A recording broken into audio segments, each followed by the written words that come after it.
घटना को बहुत लगता है। ऐसे सौभाग्य है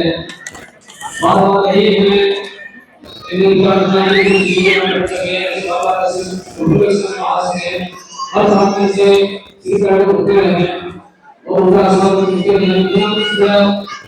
करते हैं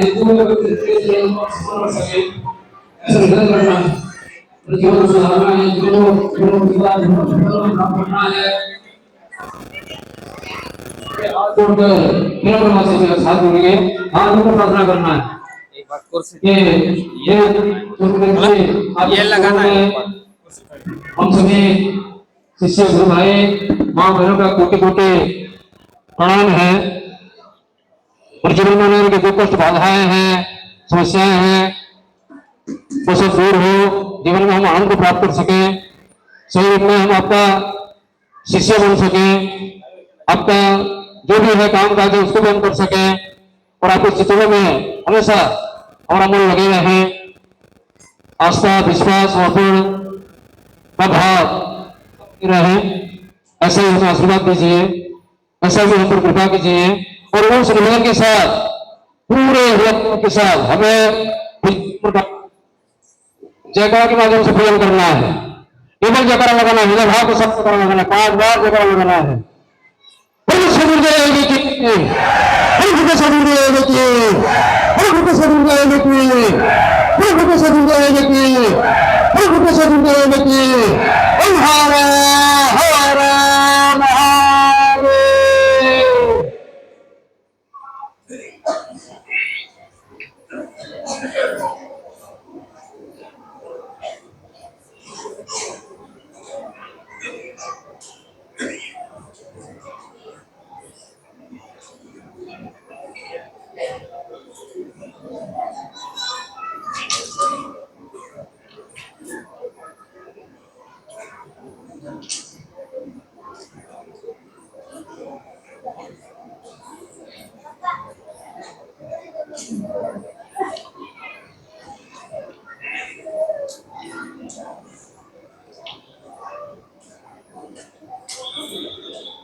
आषाढ़ी पूर्णिमा का यह महोत्सव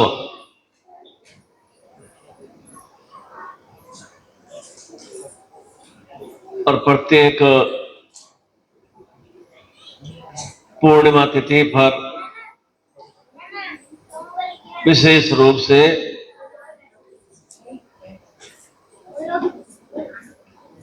किसी न किसी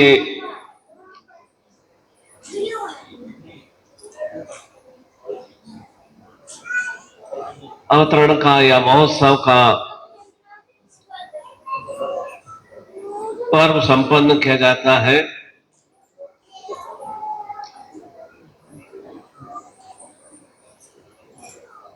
जिस तरह से इस आषाढ़ी पूर्णिमा पर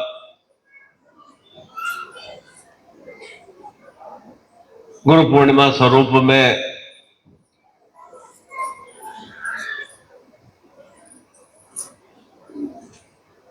भागवत कथा के रचयिता, महाभारत के रचयिता वेद व्यास जी का अवतरण पर्व श्रावण पूर्णिमा पर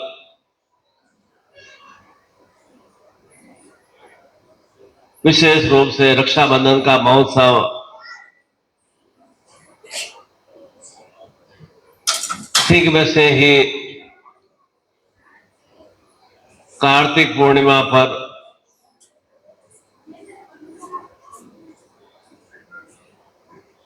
गुरु रूप में गुरु नानक जी का अवतरण महोत्सव संन्यास महोत्सव, फाल्गुन पूर्णिमा में होलिका का महोत्सव और उसके बाद चैत्र पूर्णिमा में बल बुद्धि ज्ञान प्रदाता हनुमान का महोत्सव और वैशाखी पूर्णिमा में भगवान बुद्ध का अवतरण महोत्सव संपन्न करते हैं। अर्थात ये सभी, चाहे वेद व्यास जी हो या गुरुनानक अथवा भगवान हनुमान हो या महात्मा बुद्ध हो, इन सभी को एक तरह से ज्ञान के रूप में, चेतना के स्वरूप में और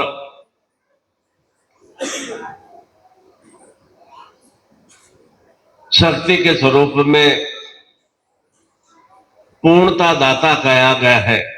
अर्थात ये हर स्वरूप में हमें पूर्णता प्रदान करते हैं।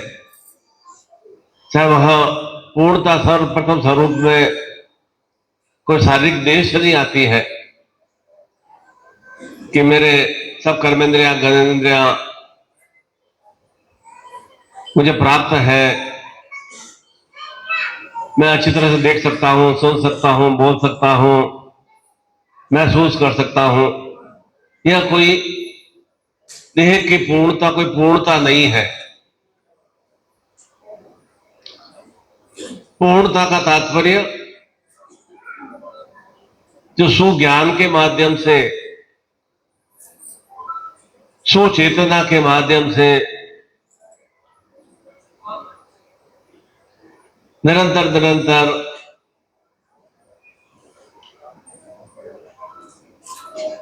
उन भावों के फलस्वरूप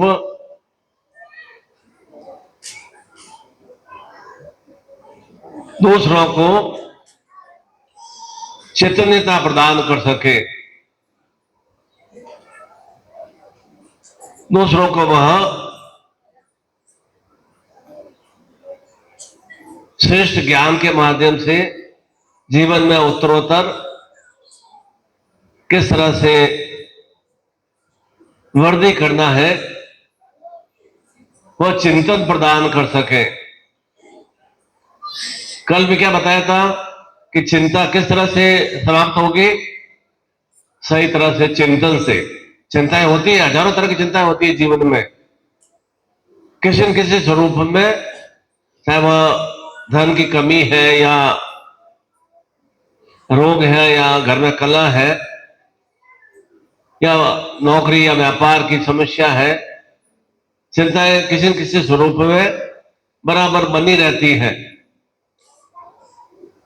सब कुछ ठीक ठाक होते हुए भी परिजनों के द्वारा, परिवार के सदस्यों के द्वारा, पड़ोसियों के द्वारा कुछ न कुछ आनंद क्रियाएं प्राप्त होती ही रहती है। वह भी नहीं हो तो कोई न कोई डर, भय, हर समय कुछ न कुछ व्यथित रूप में रहना, ये भी चिंता के कारण होते हैं। ये सभी चिंताएं केवल और केवल सही चिंतन से ही समाप्त होती है।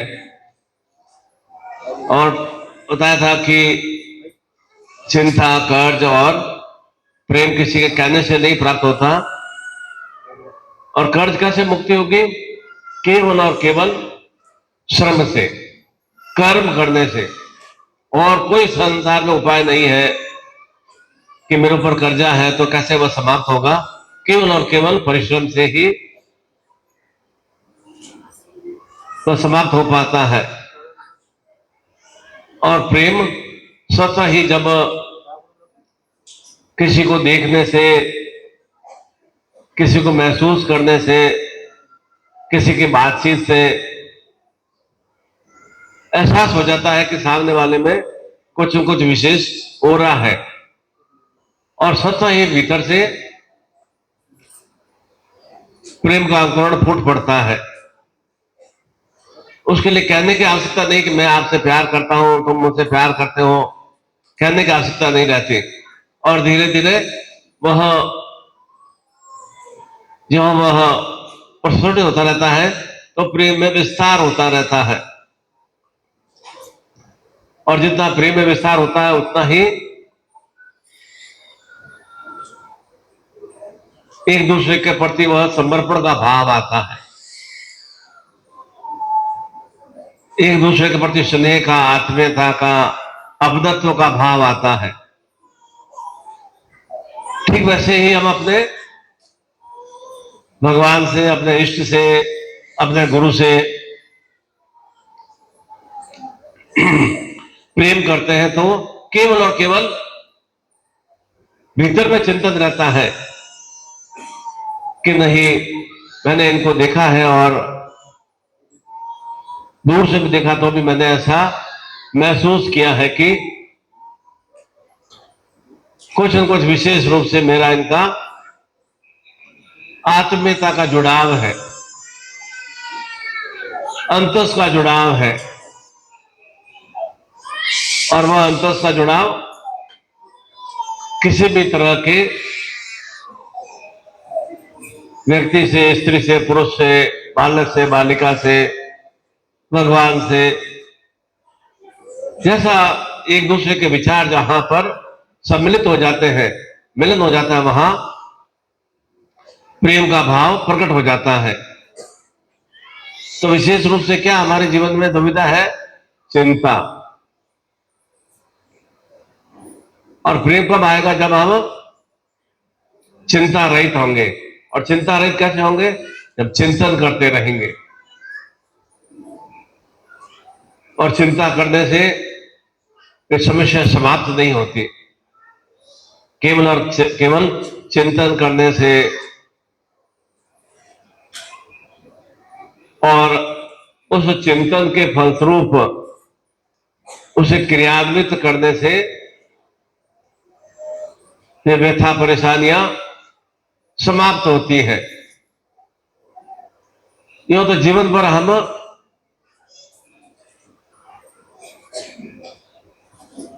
चिंताओं परेशानियों में ही पूरी पूरी आयु समाप्त कर देते हैं,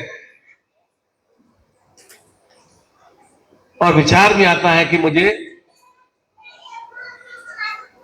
चिंताओं से निवृत्ति प्राप्त करनी है, और भी विचार आता है कि मुझे चिंतन करना है, पर तो उस चिंतन के फलस्वरूप उस मार्ग पर चल नहीं पाते, क्योंकि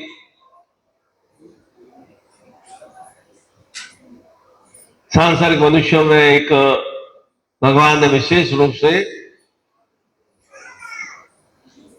भाव चिंतन डालना है कि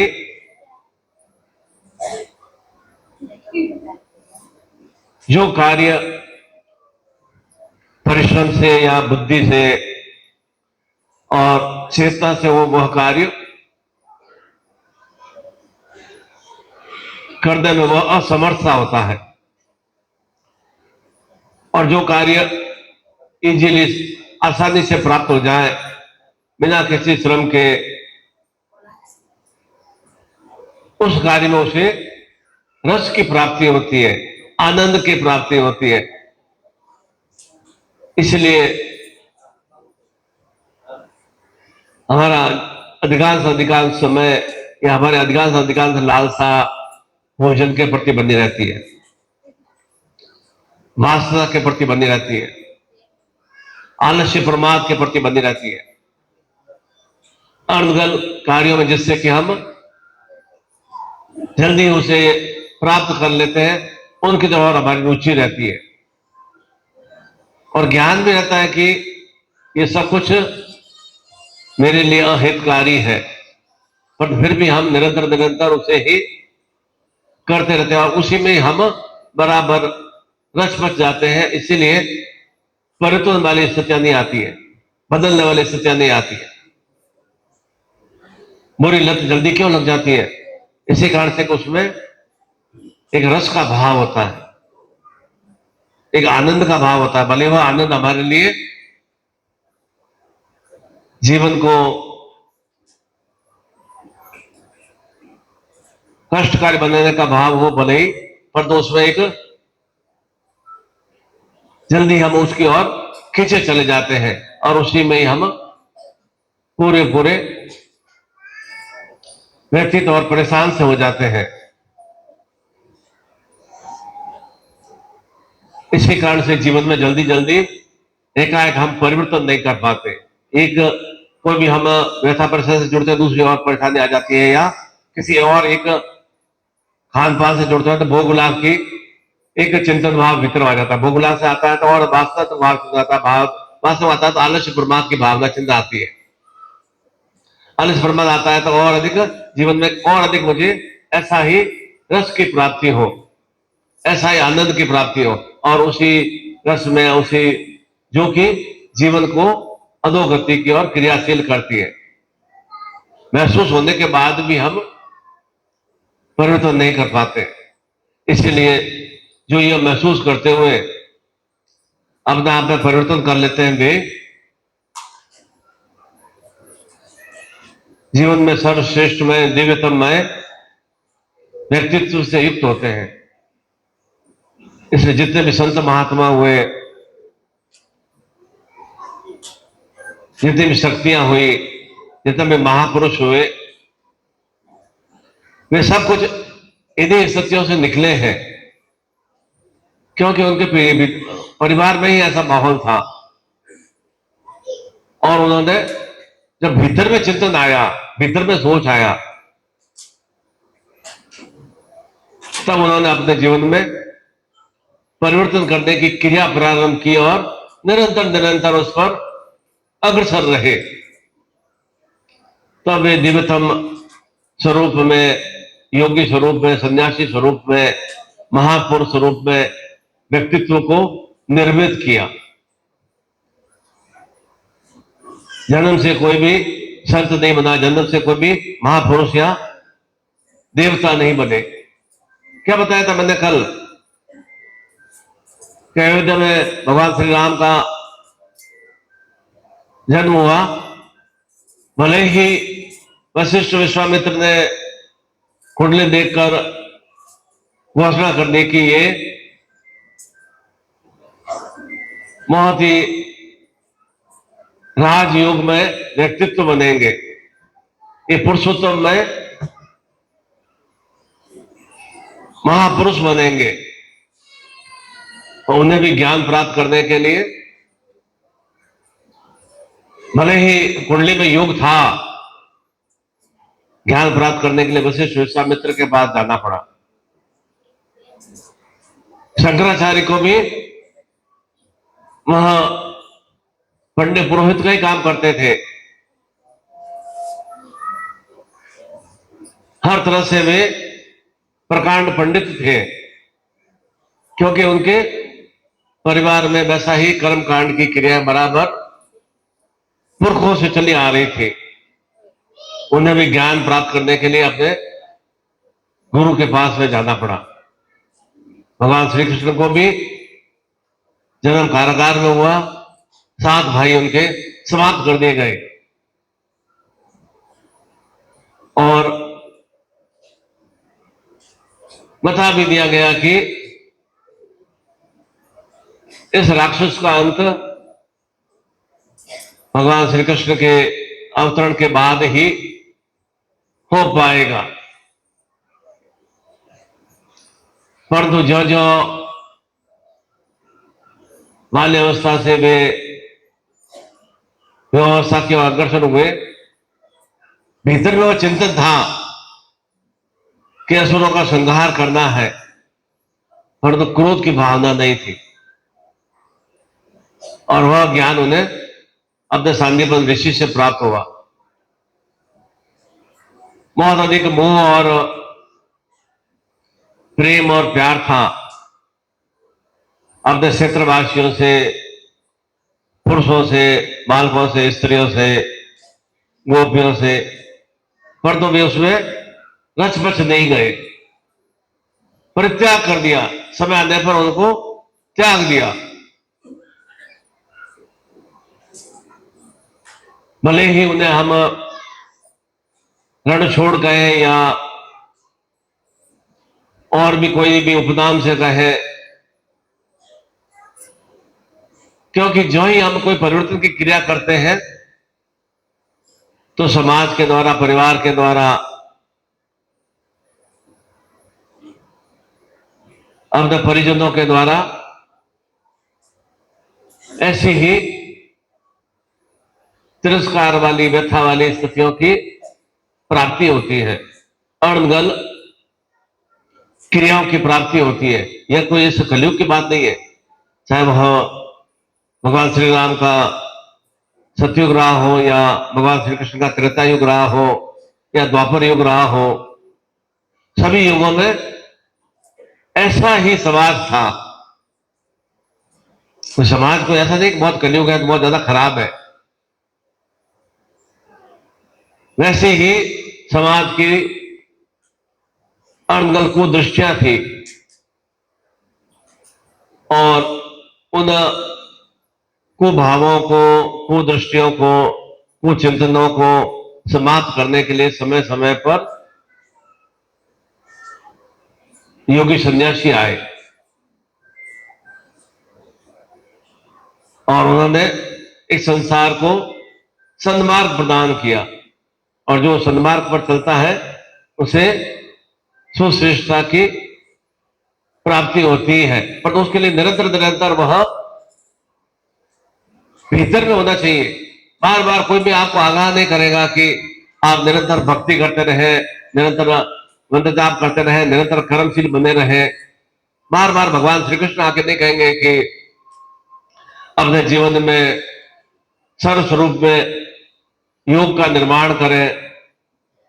बार बार सदगुरु आकर नहीं कहेंगे कि निरंतर निरंतर बराबर अपने ज्ञान शक्ति को, ऊर्जा शक्ति को, चेतना शक्ति को बराबर जीवंत जागृत रखें। बार बार अनुमान नहीं कहेंगे कि कैसे हम बल बुद्धि से युक्त बने। वह तो भीतर में एक चिंतित भाव आना चाहिए।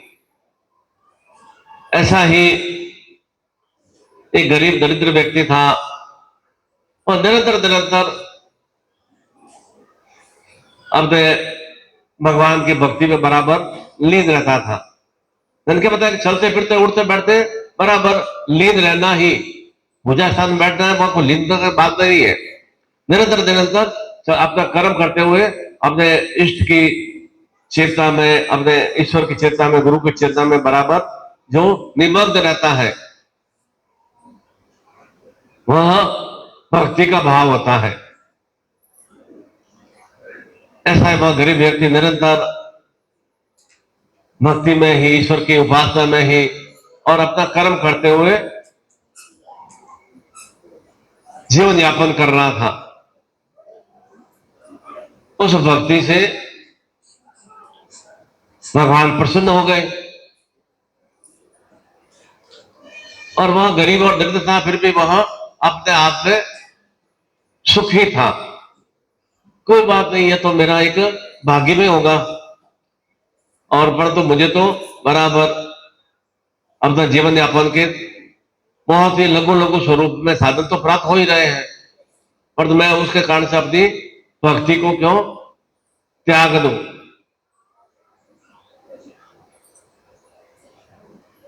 निरंतर वह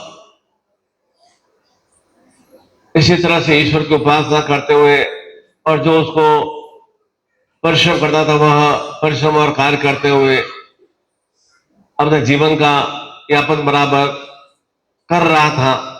उस भक्ति से भगवान प्रसन्न हो गए।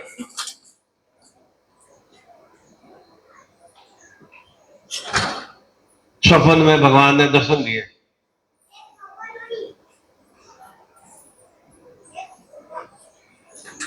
स्वप्न में भगवान दर्शन दिए तो एकदम वह थोड़ा विचलित सा हो गया, व्यथित सा हो गया। चिंतन भी नहीं किया था कि मेरी भक्ति से भगवान प्रकट होंगे और मेरे सामने आएंगे। प्रकट हुए और भगवान ने कहा कि मैं तुम्हारी भक्ति से बहुत ही प्रसन्न हूं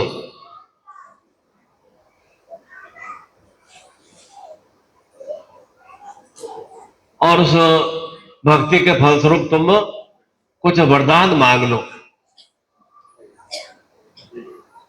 गरीब व्यक्ति तो था ही, केवल भक्ति में ही वह चिंतन करता था और अपना परिवार का भरण पोषण करता था।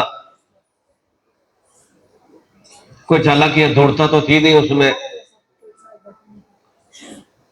हकबका गया, क्या मांगो क्या मांगो।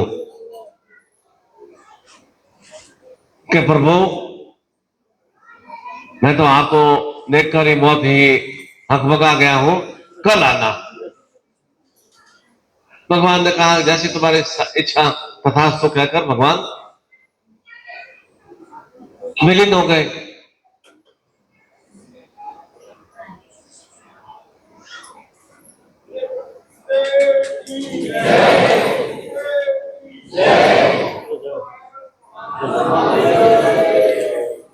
दूसरे दिन भर वह सोचता रहा क्या मांगना है क्या मांगना है।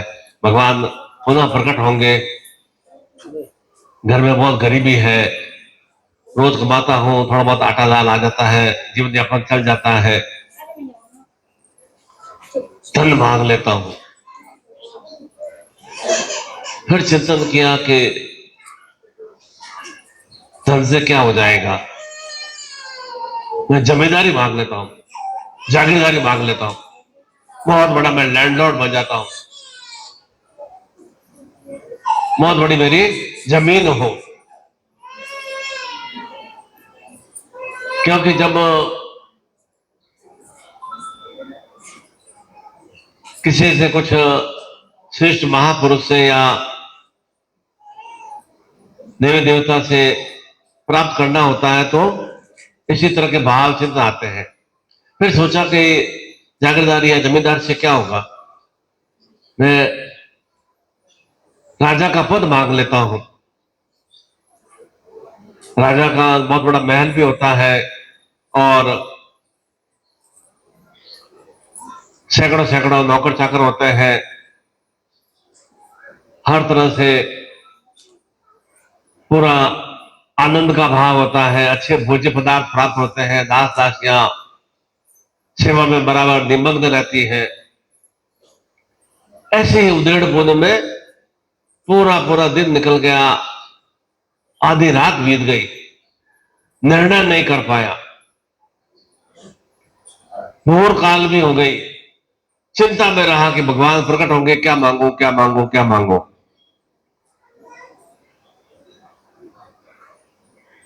पुनः भगवान प्रकट हुए प्रातः भोर काल में। कहो वत्स, कहो भक्त, क्या तुम्हारी कामना है।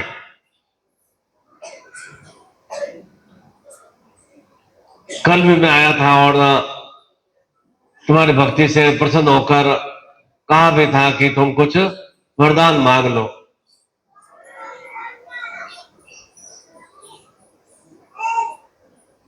और तुमने कहा कि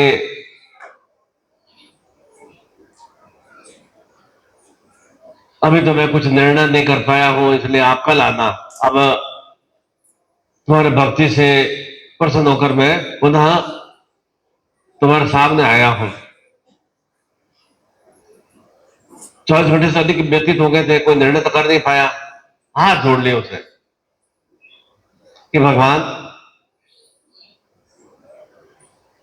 केवल और केवल आपके इन शब्दों से, इन वचनों से कि मैं कुछ वरदान मांग लूं और दिन भर रात भर मैं इसी उधेड़ बुन में रहा और मेरे तो दिन का चैन और आराम और निद्रा पूर्ण रूप से समाप्त से हो गई।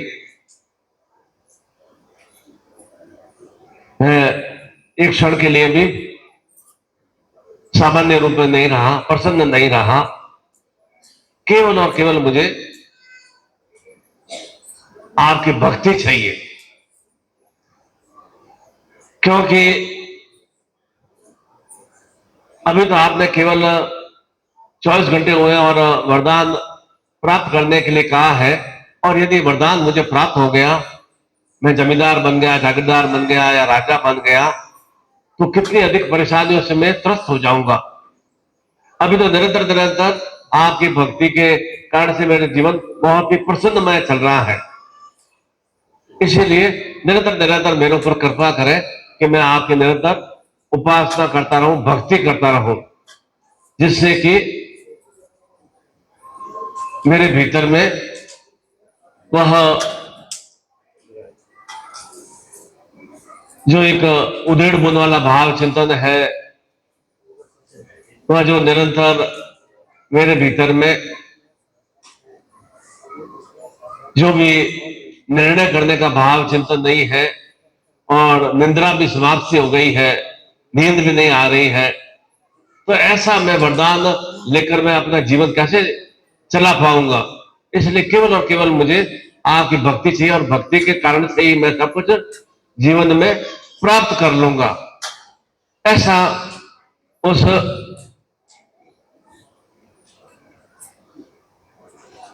साधक ने, उस शिष्य ने प्रार्थना की। भगवान ने कहा कथा तो ऐसा ही होगा।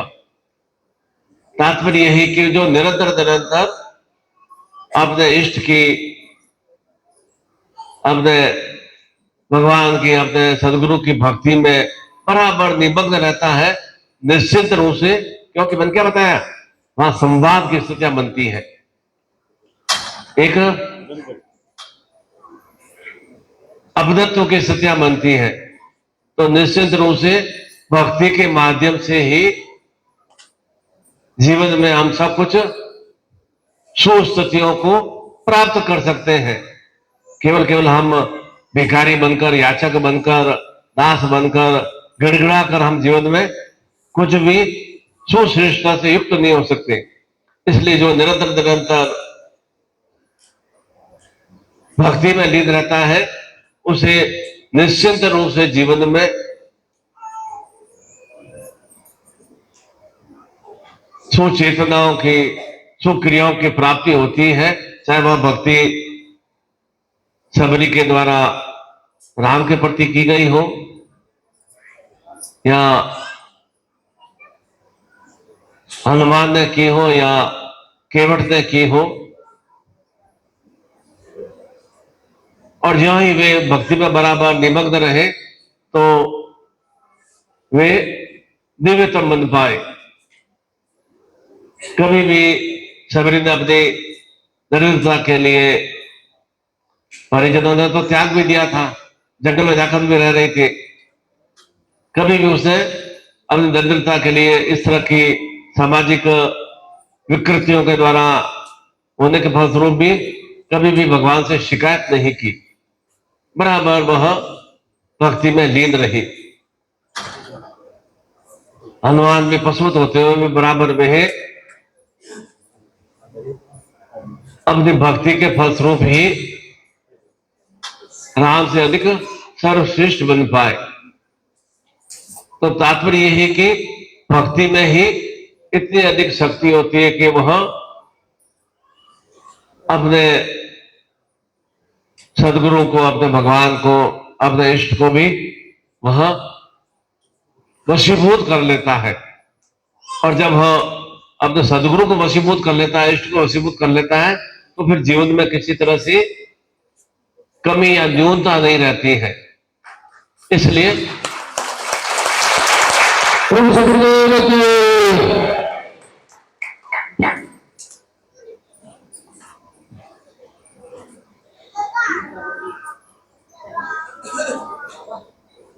जीवन में जो कुछ भी हम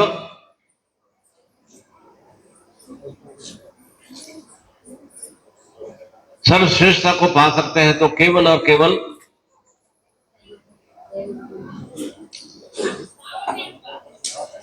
आपका और सदगुरु का और आपका एक तारतम्य का जुड़ाव होना चाहिए।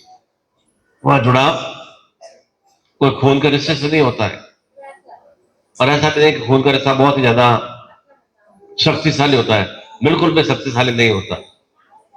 भावों का जुड़ाव, विचारों का जुड़ाव, चिंतन का जुड़ाव, सोच का जुड़ाव, जहां ये सब स्थितियां अपने सदगुरु से जुड़ जाती है तो निश्चित रूप से उत्तरोत्तर धीरे धीरे धीरे धीरे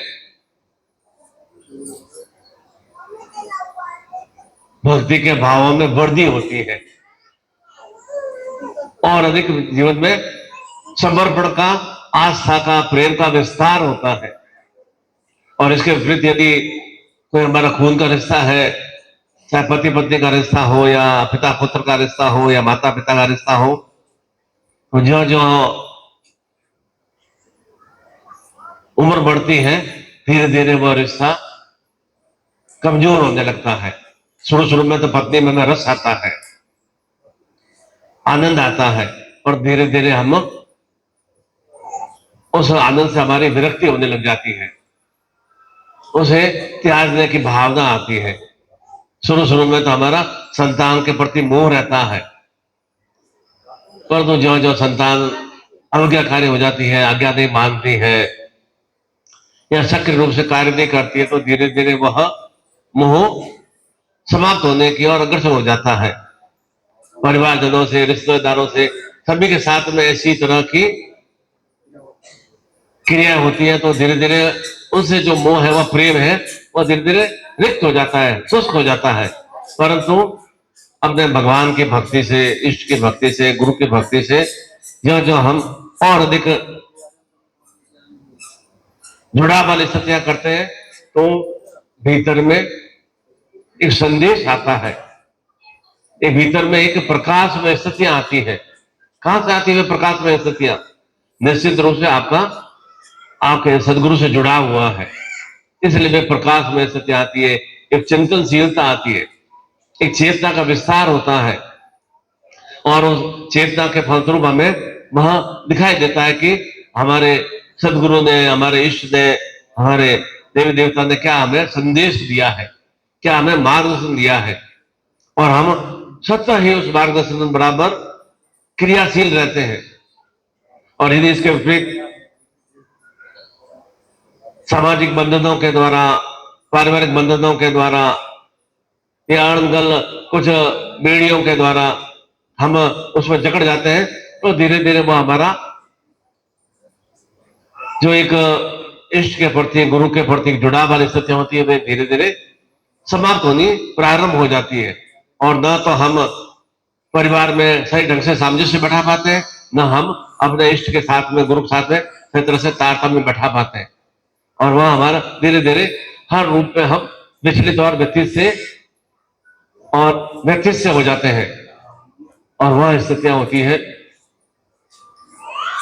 एक तरह से कहा जाए कि पागलपन वाली स्थितियां, या कि जीवन में कोई भी मार्ग प्राप्त नहीं हो रहा है, चेतना प्राप्त नहीं हो रही है, कोई आनंद प्राप्त नहीं हो रहा है, कोई कार्य करने का चिंतन भाव में नहीं रहता है, परिवार के बंधनों को माने या अपने भीतर में जो इष्ट है, अपने भीतर में जो गुरु है, उसकी बात तो सुने, क्योंकि वह डगमगाहटपूर्ण स्थितियों में बराबर क्रियाशील रहता है। इस कारण से उसके जीवन में इस तरह की व्यथाएं, परेशानियां, दुविधाएं बराबर बनी रहती है। और आज का यह विशेष गुरु पूर्णिमा का महापर्व संकल्प करना है कि क्या हमें इन बराबर पारिवारिक बेड़ियों में ही जकड़े में रहना है।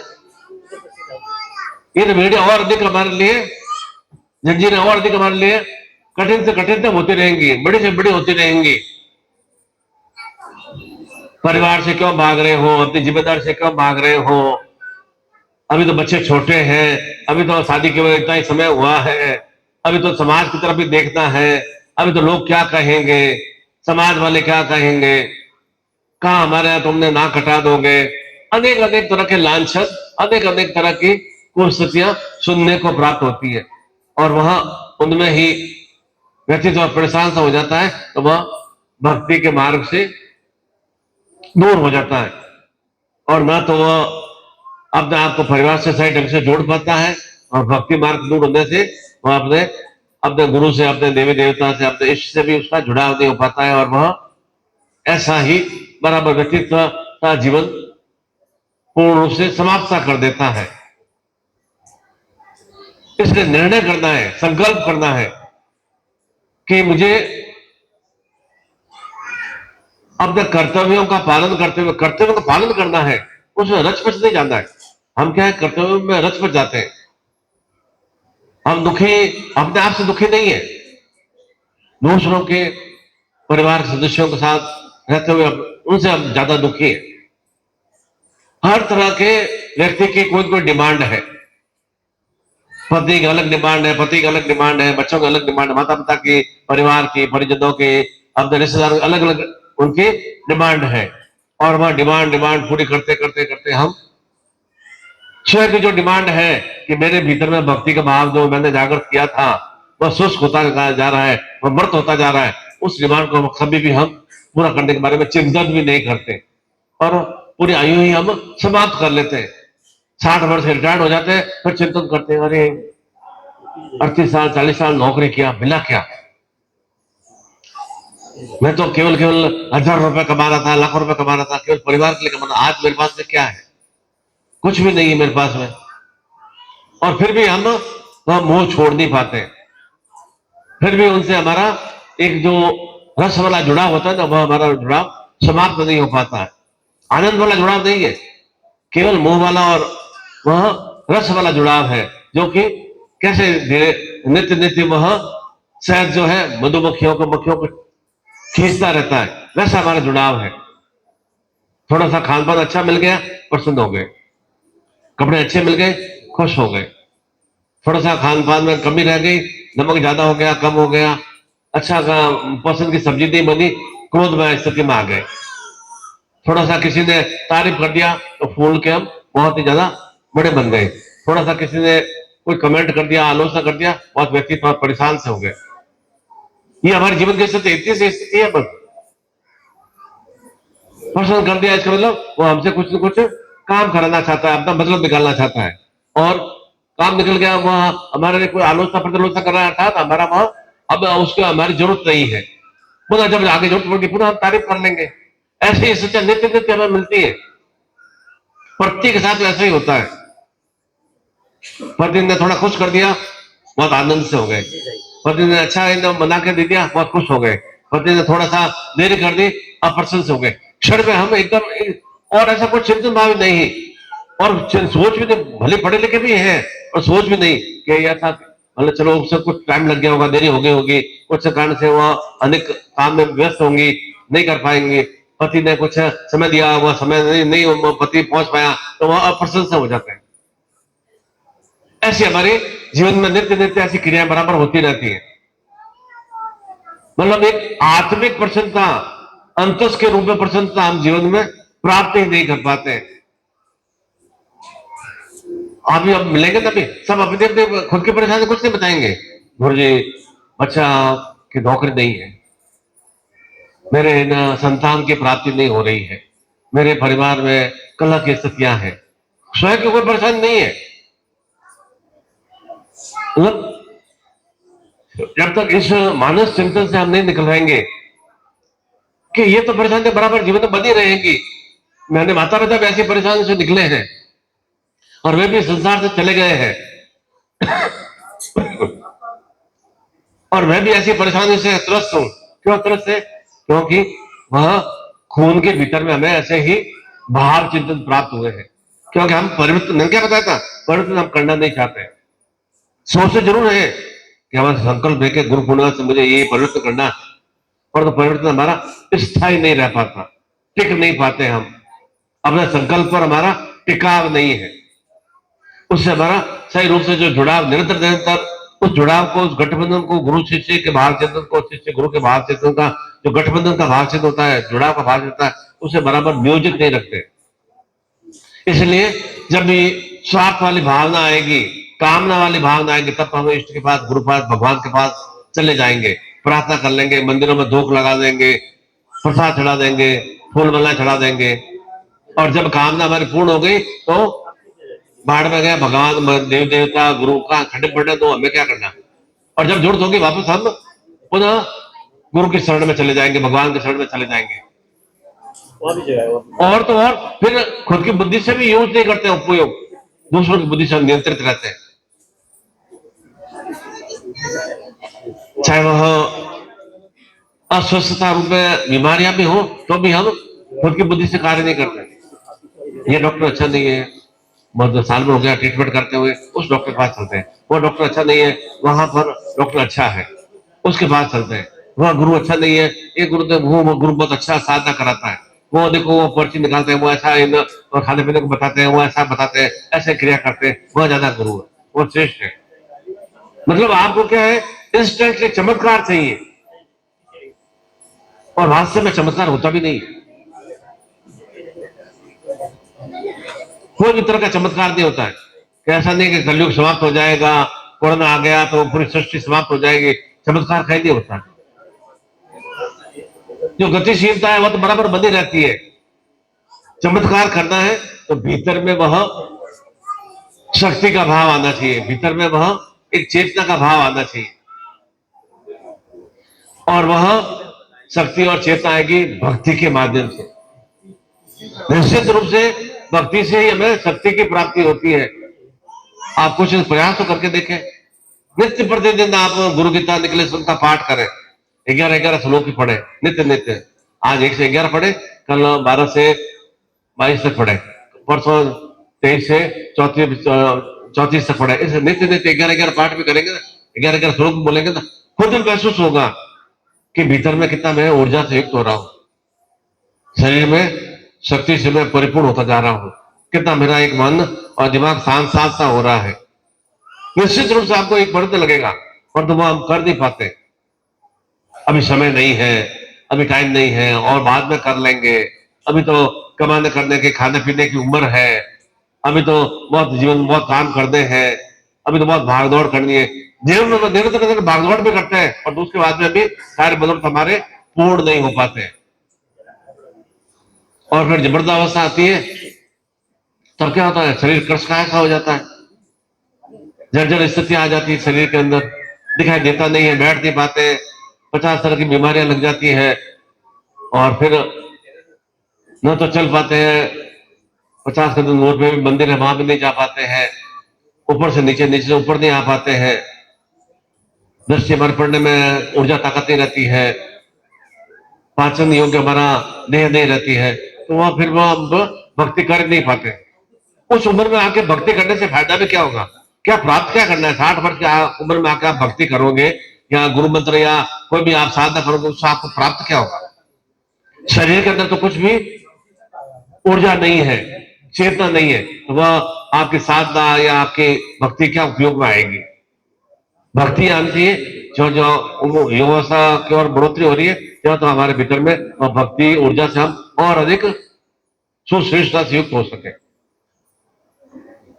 तब हमारे कोई भगवान बुद्ध में भी कोई 60 वर्ष की आयु में भक्ति का भाव नहीं आया, कि घर से भागने का भाव नहीं आया, घर से निकलने का भाव नहीं। शंकराचार्य में भी कोई 70 वर्ष की आयु में, 50 वर्ष की आयु में नहीं आया। युवा अवस्था में उन्होंने अपने परिवार का परित्याग कर दिया। प्रारंभ में गालियां काफी मिली उन्हें, बहुत ही प्रताड़ना में समाज से भी मिली, जहां भी गए उन्हें दुत्कारा भी गया। कोई ऐसा थोड़ी भगवान राम के साथ सभी हाथ जोड़ के खड़े रहे, आइए भगवान जी आप आ गए, बस अयोध्या छोड़ के हमारे नगरी में आ गए, आपको बहुत प्रणाम है। कोई ऐसा प्रणाम नहीं किया। कृष्ण भी मथुरा वृंदावन छोड़ दिया, कोई उनको ऐसा नहीं कि बहुत अच्छा आप यहाँ पर द्वारका में आ गए, बहुत अच्छा किया आपने। कोई कृष्ण ऐसा भी नहीं, वापस वैसे के वैसे मथुरा वृंदावन में कोई तरह का परिवर्तन नहीं। हजारों गोपियां जो उनके लिए मर रही थी, एक प्रेम में पागल हो रहे थे, वापस वैसे के स्थिति में बराबर बनी रही। उन्होंने छोड़ दिया, चला गया, भगवान कृष्ण चला गया, अब ठीक है हम तो हमारा बस और सांसारिकता में लिप्त रहना है। कोई ऐसा मुंह वाला भाव ही नहीं। द्वारका में चले गए, कुरुक्षेत्र में आ गए, तो भी द्वारका में भी ऐसा कुछ मुंह वाला भाव चिंतन भी नहीं। राम ने भी शास्त्र 14 वर्ष वनवास काटने के बाद में शास्त्र किया और छोड़ के चले गए, कोई ऐसा चिंतन नहीं। कोई कौशल्या में, सुमित्रा में, केके में, किसी में भी चिंतन नहीं, किसी में भाइयों में भी कोई चिंतन नहीं, न लक्ष्मण, न भरत में, न शत्रुघ्न में कि भैया आप बड़े हो क्यों जा रहे हो, कैसे जा रहे हो, बस छोड़ दिया। बस तात्पर्य यह कि जब जब सामने सामने है और हमारे कार्य बदल सिद्ध हो रहे हैं, तब तक हमारा परिवार से मोह है, अपदत्व है, प्रेम है। और जो सामने नहीं है, परिवार में वैसी स्थिति होती है ना, कमाने वाले पिता चला जाता है, मृत्यु खड़ा हो जाता है, थोड़े दिन तो रुदन करते हैं समाज को दिखाने के लिए, परिवार वालों को दिखाने के लिए हमारा कितना प्रेम था। एक वो क्रिया है, एक परिपाटी है कि 12 दिन 13 दिन इस तरह की हमें प्रक्रिया को निभाना है, वह हम निभाते हैं और वापस वैसे वैसे स्थिति में रहते हैं। कौन सी पत्नी पीछे मर जाती है या कौन सा खान पान छोड़ देती है, कौन सा पति बहुत एकदम उसके जितना स्नेह आत्मीयता करता है, कौन सा वह बहुत 6 महीने में दूसरी शादी कर लेता है, क्योंकि केवल सामने सामने हमें प्रसिद्धता वाली स्थितियों की प्राप्ति होती रहना चाहिए। इसलिए हम जुड़े हुए तो बहुत समय से हैं, गुरु दीक्षा लिए हुए भले हमें 15 साल 20 साल 22 साल 25 साल हो गए होंगे, 30 साल भी हो गए होंगे, परंतु जो एक जुड़ाव वाली स्थितियां होनी चाहिए वह जुड़ाव वाली स्थितियां 30 साल में 25 साल में भी नहीं आ पाई। इसी कारण से जीवन वैसी वैसी स्थितियों में चल रहा है, भीतर में वो आनंद नहीं आ पाया। धीरे धीरे शरीर भले जर्जर कृष्ण ऐसा हो गया, जीवन में एक सलोइन रस में ओज में शुष्कता आ गई, नपुंसकता आ गई, बल्कि चाहे वो क्रियाशील नहीं रहे पर तो फिर भी वह एक आत्मीयता का भाव चिंतन, वह हमारा आत्मीयता का भाव चिंतन में एक प्रेम का भाव चिंतन नहीं हो पाया, वृद्धि नहीं हो पाई। क्यों नहीं हो पाई? तो उसने निर्णयता बना कर नहीं रखी। जब जब जो जब मेरा मतलब रहा तब तब मैंने जुड़ा वाली स्थितियां की। इसी कारण से जीवन में हम सुश्रेष्ठताओं से युक्त नहीं हो पाते, इसलिए हम समय का सही तरह से नियोजन नहीं कर पाते। कैसे कैसे हमें समय का सदुपयोग करना चाहिए और किस तरह से जो शुभ समय, शुभ दिवस, शुभ पर्व है उसे किस तरह से आनंद से हमें संपन्न करना चाहिए, वह हम संपन्न नहीं कर पाते।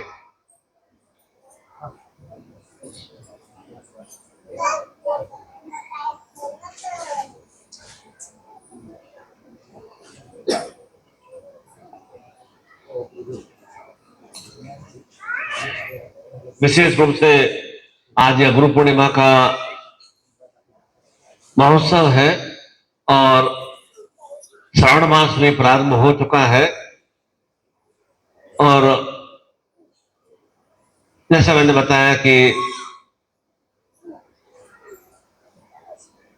जो हमें सन्मार्ग प्रदान करते हैं उस इष्ट की, उस सदगुरु की पूर्णिमा का महापर्व है। और ऐसे दिव्य महापर्व पर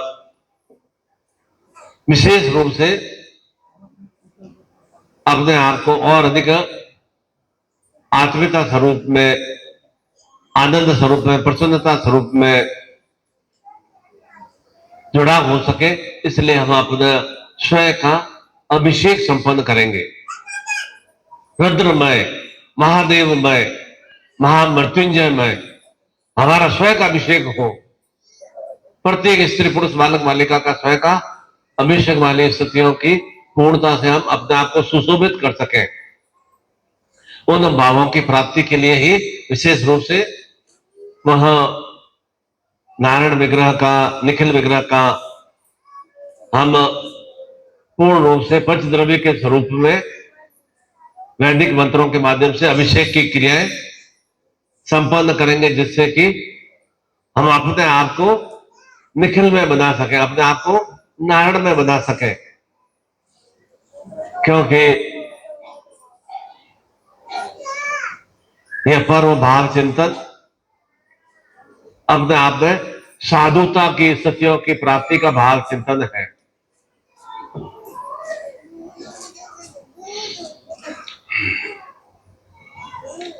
ऐसा ही एक साधु अपनी पत्नी के साथ जंगल में कुटिया में रहते थे। छोटी सी कुटिया थी, आराम से अपने जीवन का भक्ति करते हुए और सात्विक रूप से जैसा भी खान पान मिल जाए उसी से ही अपना भरण पोषण करते थे।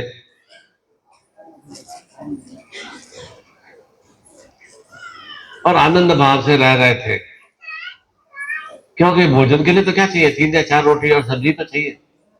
बाकी तो जो लटर पटर है, मिठाइयां हैं या कुछ भी है, वह तो केवल केवल जीवा के स्वाद को शांत करने का भाव है। और जीवा का स्वाद कभी शांत नहीं होता है, क्योंकि विशेष रूप से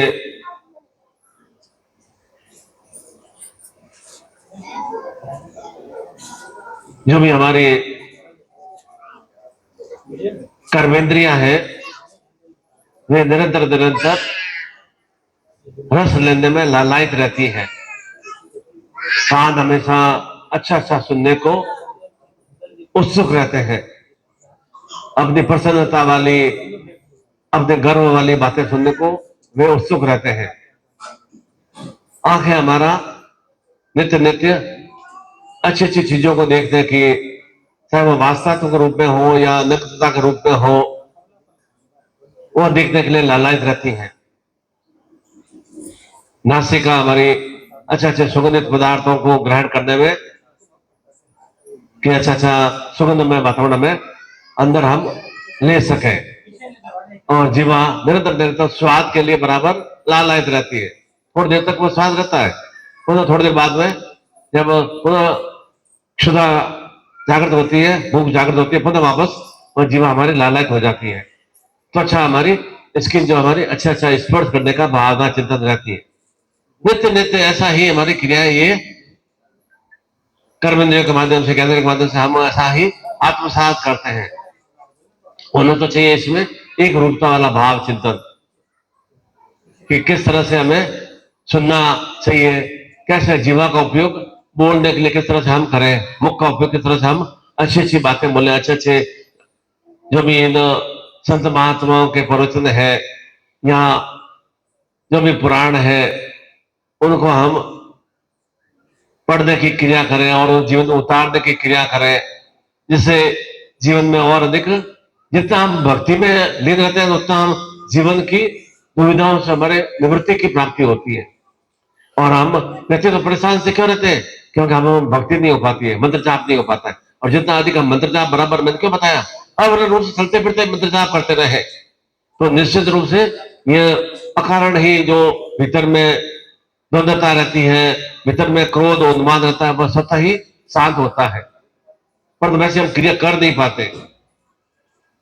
क्षणिक रूप में हम अपना आप में प्रसन्न हो जाते, क्षणिक रूप में दुखी हो जाते हैं, वह हमारी निरंतर क्रिया चलती है। इस कारण उस समय में हमारी भक्ति नहीं हो पाती है। दुख है, कष्ट है, पीड़ा है, उस समय गुरु याद नहीं आता है, भक्ति याद नहीं आती है। सुख और आनंद से भी व्यतीत समय निकल रहा है, तो भी हमें भक्ति का चिंतन नहीं रहता कि ईश्वर की कृपा से हमें प्राप्त हुआ है। वे साधु और उनकी पत्नी कुटिया में पूर्ण आनंद भाव से रहते थे। रात्रि का समय था, धीरे धीरे हवा तेज चलने लगी और अधिक प्रचंड रूप से तूफान वाली स्थिति आ गई और मुसाफिर चलता जा रहा था। बहुत ही अंधेरी रात थी, मार्ग दिखाई दे नहीं रहा था, कैसे जाए, किस तरह से, कंटीली झाड़ियां में थी।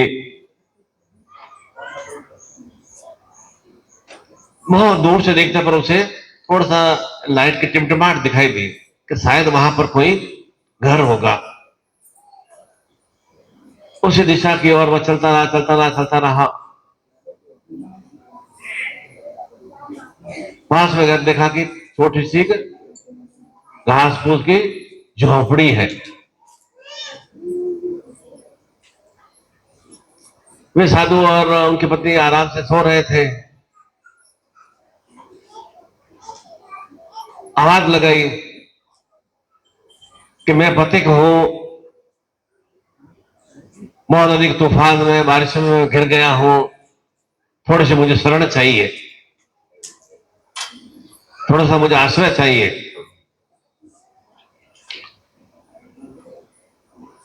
साधु ने पत्नी को उठाया, कहा कि दरवाजा खोल दो, कोई भटका हुआ मुसाफिर आया है। तो पत्नी ने कहा कि इस छोटी सी झोपड़ी में हम बड़ी मुश्किल से दो दो आराम कर रहे हैं, सो रहे हैं, तीसरा आ जाएगा तो कहां रह पाएगा। साधु ने कहा कि जहां पर दो लोग आराम से सो सकते हैं वहां 3 लोग आराम से बैठ भी सकते हैं, दरवाजा खोल दो। आ गया वहां पति के अंदर, पहले तो वे सो रहे थे दोनों पति पत्नी, बैठ गए तीनों ही। अब सोने की जगह भी नहीं थी, और साधु ने कहा कि यह साधु की झोंपड़ी कोई राजा का महल नहीं है, इसलिए कोई पथिक आया है तो निश्चित रूप से हमारा कर्तव्य है कि हम उसे आश्रय दें। बैठ गए तीनों ही। थोड़ी देर और 2-3 घंटे व्यतीत हो गए, और कोई एक मुसाफिर भटका हुआ आया।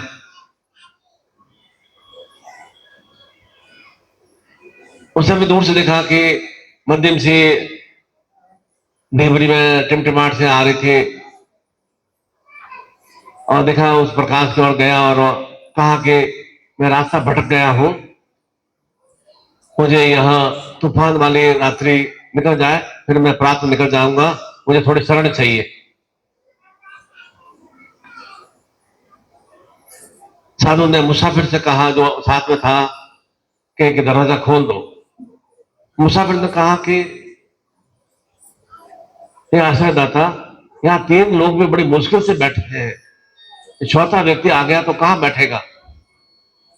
साधु ने कहा कि यह साधु की कुटिया है, राजा का महल नहीं है, 3 लोग बैठे हैं तो 4 लोग खड़े भी रह सकते हैं।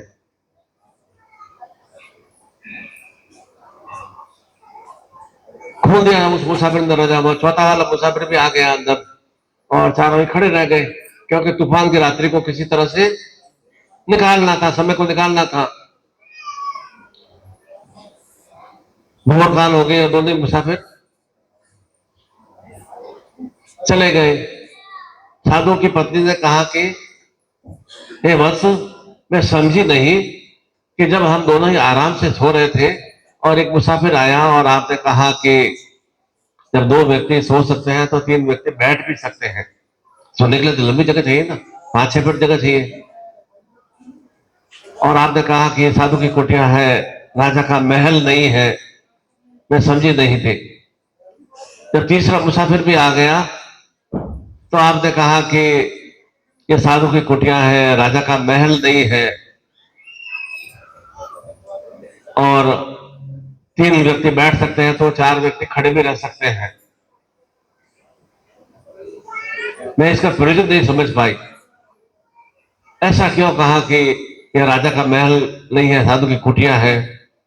तो साधु ने कहा कि राजा के महल में अजनबियों के लिए जगह नहीं होती है, मुसाफिरों के लिए जगह नहीं होती है। महल भले ही बड़ा हो, परंतु उस महल में जाने के लिए अजनबियों के लिए स्थान नहीं है।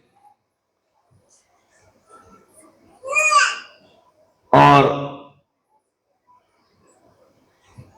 साधु के यहां पर कुटिया में स्थान मिल जाता है। तात्पर्य यह कि जो जितना अधिक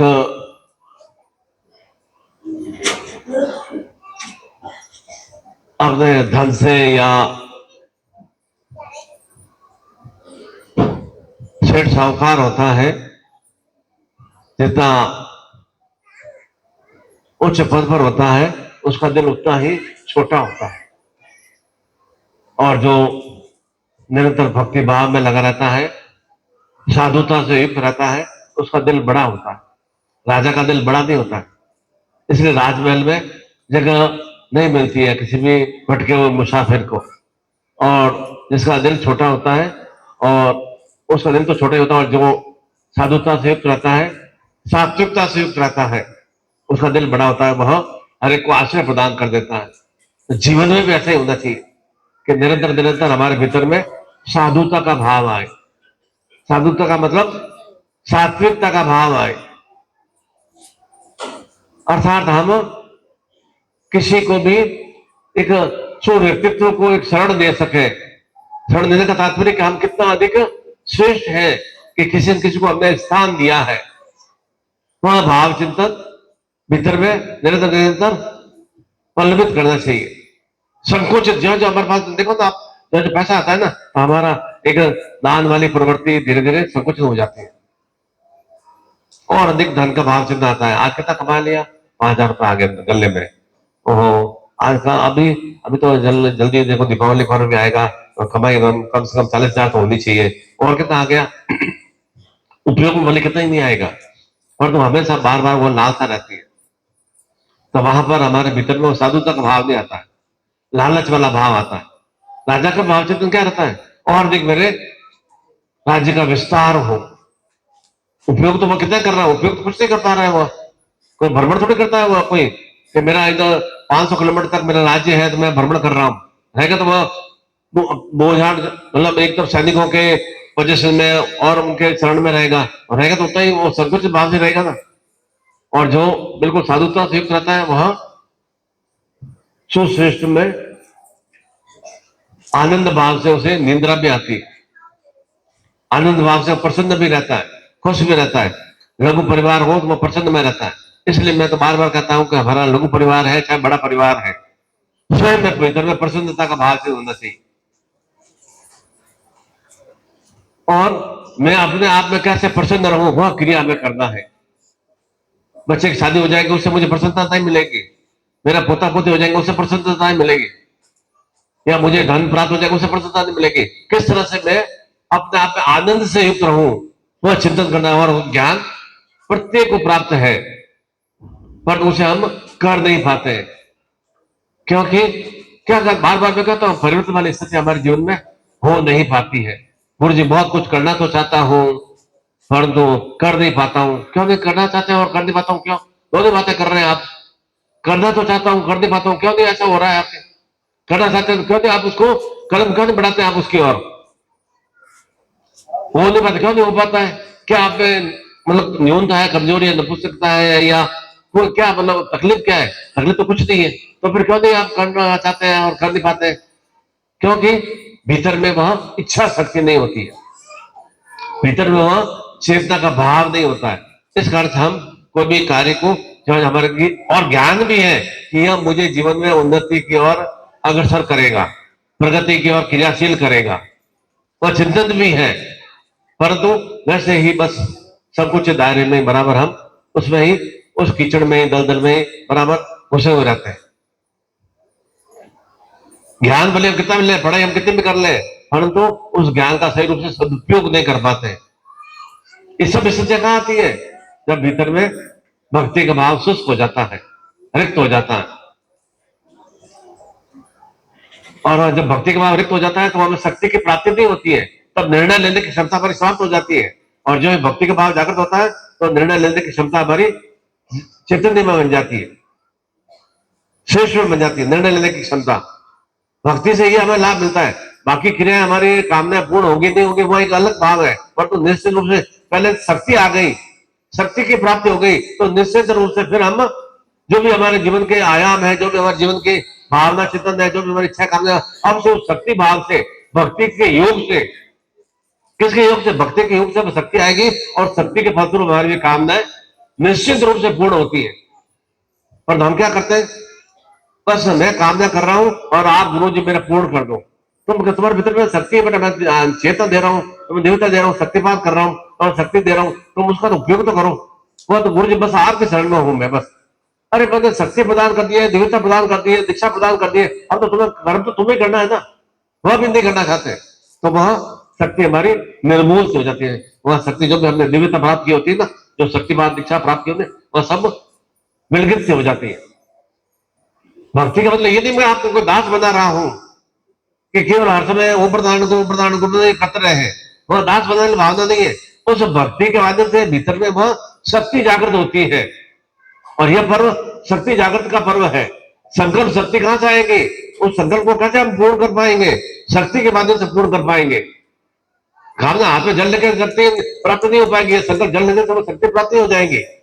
वह तो हम किस तरह से पूर्ण कर पाएंगे? जब हमारे भीतर में वह सदगुरु ने जो मुझे शक्ति प्रदान की है उस शक्ति का मैं उपयोग करूं, उपयोग करेंगे, उसको जीवन उतारने की क्रिया करेंगे, तो निश्चित रूप से जो भी जीवन की कठिन रूप स्थितियां है, विषमता रूप स्थितियां है, जो भी कांटे हैं, जो भी गलगत वाली स्थितियां, विष वाली स्थितियां, वे सब स्वतः धीरे धीरे समाप्त होने प्रारंभ हो जाएंगे।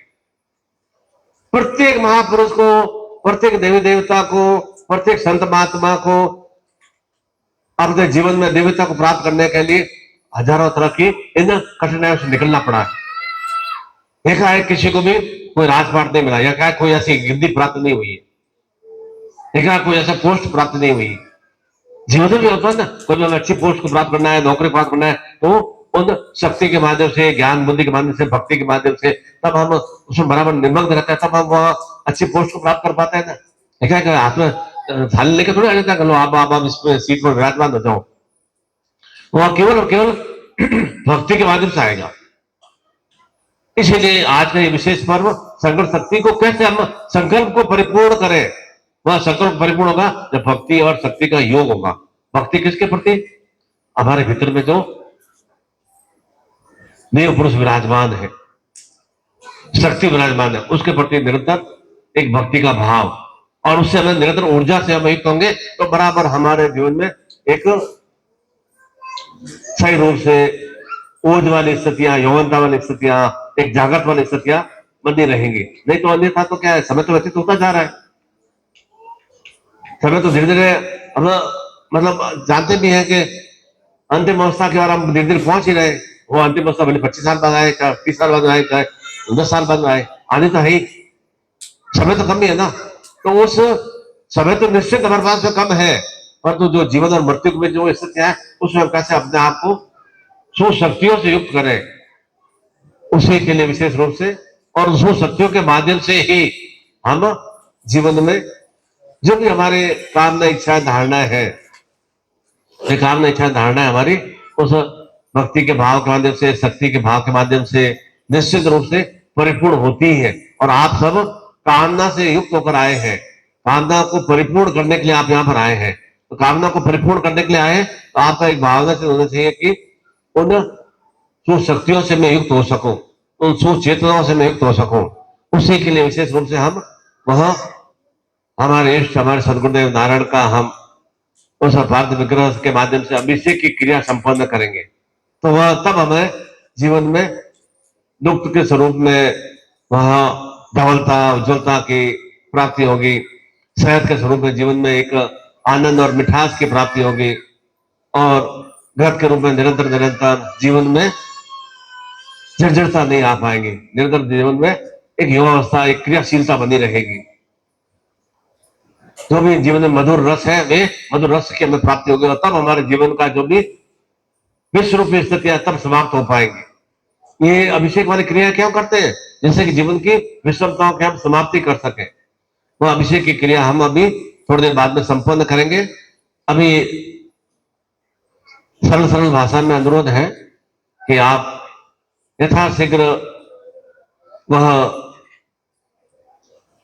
हमारे सदगुरुदेव नारायण का विग्रह प्राप्त करके आप मेरे सामने विराजमान हो जाए, आपके दिव्य दर्शन में प्राप्त कर सकूं, और साथ ही साथ हमें वह अभिषेक के लिए जो भी यथोचित सामग्री है वह आपको प्राप्त हो जाए, और पूर्ण वैदिक मंत्रों के माध्यम से, रुद्राष्टाध्याय के मंत्रों के माध्यम से, पूर्ण लक्ष्मी मंत्रों के माध्यम से वह अभिषेक की क्रिया हम संपन्न करें, जिससे कि स्व अभिषेक करने से जो भी हमारा मंत्र का उच्चारण कर रहे हैं वो हमारे भीतर में विराजमान होता है।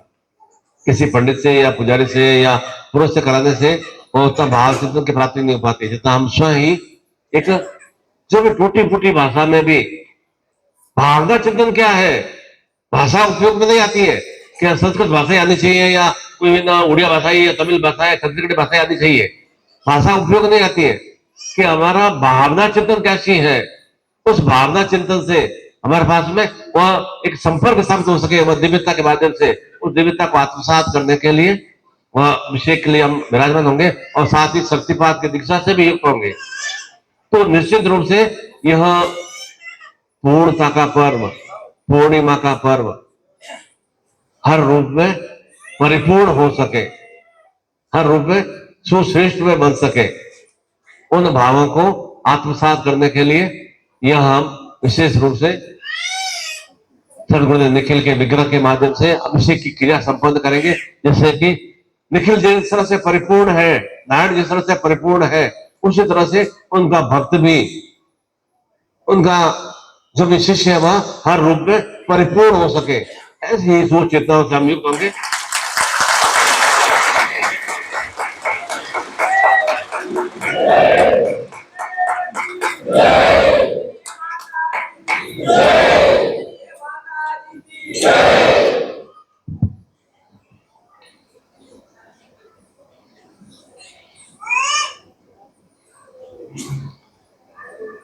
इसलिए अभी आपके पास में 30 मिनट का टाइम है। 30 मिनट में आप वह विशेष रूप से नारायण विग्रह को प्राप्त कर ले। भारत का चैतन्य विग्रह है और उसे प्राप्त कर अपने स्थान पर बैठ जाए और शक्तिपात की दीक्षा के बाद ही आप मिलने की प्रक्रिया हम प्रारंभ करेंगे। पहले मिलने के लिए आप कोई लाइन लगाने की आवश्यकता नहीं है, इधर या उधर कहीं भी लाइन लगाने की आवश्यकता नहीं है। पहले जो एक विशेष शुभ मुहूर्त अवसर है उसको हम सही रूप से पूर्ण रूप से क्या होता है, सैकड़ों सैकड़ों व्यक्ति इस तरह से मंत्रोच्चारण करते हैं तो उसका एक भाव चिंतन की प्राप्ति होती है। वह जो भी हम विग्रह के माध्यम से उसका पूजा अर्चना करते हैं तो उसके माध्यम से हमारे भीतर में वह रोम प्रतिरोम में जागृत होते हैं। और उसके बाद शक्तिपात दीक्षा के बाद हम आराम से आपसे बातचीत करेंगे जैसा आपका भावना चिंतन होगा। प्रथम हमारा कार्य है कि जो हम चिंतन भाव लेकर यहाँ पर आए हैं वह प्रयोजन हमारा संपन्न हो सके, वह हमारा कार्य परिपूर्ण हो सके, वह हमारा पहले चिंतन भाव है। बाकी तो जीवन में परेशानी तो है और उस परेशानी को समाप्त करने का भी यह विशेष रूप से गुरु पूर्णिमा से बढ़कर और कोई पर्व नहीं है। क्योंकि क्या बताएं, भगवान गणपति को महान रूप से वह पूजन करना पड़ा और वेद व्यास जी ने निरंतर उन्हें लिखित रूप प्रदान किया, 18 पुराणों की रचना की और उन्हीं के माध्यम से हम उनका श्रवण करते हुए उनका पूजन करते हुए अपने आप को भक्ति के द्वारा शक्ति में बनाते हैं। तो शक्ति कहां से प्राप्त करनी है? भक्ति के माध्यम से शक्ति की प्राप्ति होगी और वह भक्ति की शक्ति से युक्त होंगे तो जो भी जीवन में अनगल क्रिया है, जो भी टोड़ना टोड़ने की क्रिया हो या पिशाच तंत्र बाधा या प्रेत बाधा की अनगल क्रिया हो, निश्चित रूप से आपके भीतर में वह डर भय है, जो तनाव है, चिंता है, और निश्चित रूप से उस शक्ति के माध्यम से वे अवश्य समाप्त हो सकेंगे। ऐसा ही मैं आप सभी के लिए मंगल कामना करता हूँ, कल्याण कामना करता हूँ। प्रोफेसर